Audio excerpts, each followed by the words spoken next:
Umat Islam Indonesia dan seluruh dunia merayakan Idul Fitri 1 Syawal 1445 Hijriah.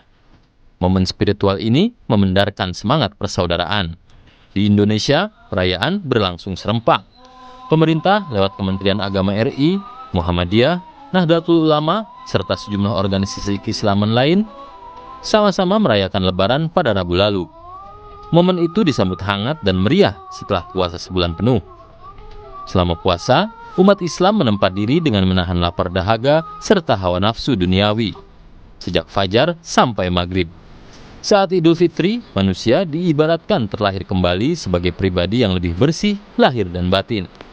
Dosa dan khilaf dengan sesama manusia dihapuskan dengan cara saling memaafkan.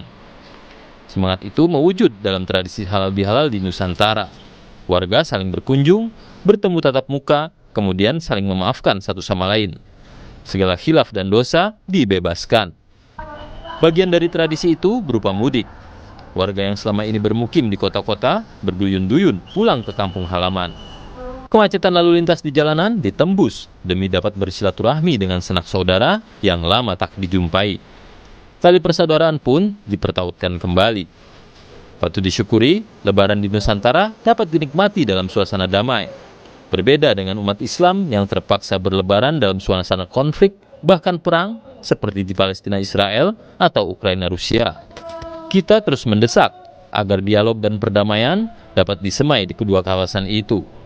Bagi bangsa Indonesia, Lebaran kali ini terasa istimewa karena terjadi sekitar 2 bulan seusai pemilu 2024. Setelah pengumuman rekapitulasi resmi oleh Komisi Pemilihan Umum, lalu muncul gugatan atas hasil pemilu, kini Mahkamah Konstitusi tengah bersidang. Putusan bakal disampaikan akhir April 2024. Kita semua berharap Lebaran menjadi momen rekonsiliasi bangsa setelah kontestasi politik yang cukup keras selama tahapan pemilu. Perbedaan pilihan capres-cawapres, persaingan dalam kampanye, gugatan dan persidangan di MK, semua itu bagian dari proses berdemokrasi. Setelah keputusan MK yang final dan mengikat nanti, sepatutnya warga kembali bersatu, mempererat persaudaraan sebagai sesama anak bangsa, dan move on, melangkah maju demi membangun Indonesia. Merujuk sejarah, Lebaran pernah dimanfaatkan Presiden Soekarno untuk meredakan keretakan politik masa itu.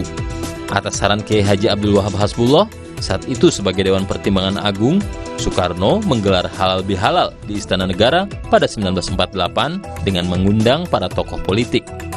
Mereka hadir, duduk satu meja, dan saling memaafkan. Dalam suasana itu, semua pihak lebih mudah untuk membangun dialog yang produktif dan kerjasama.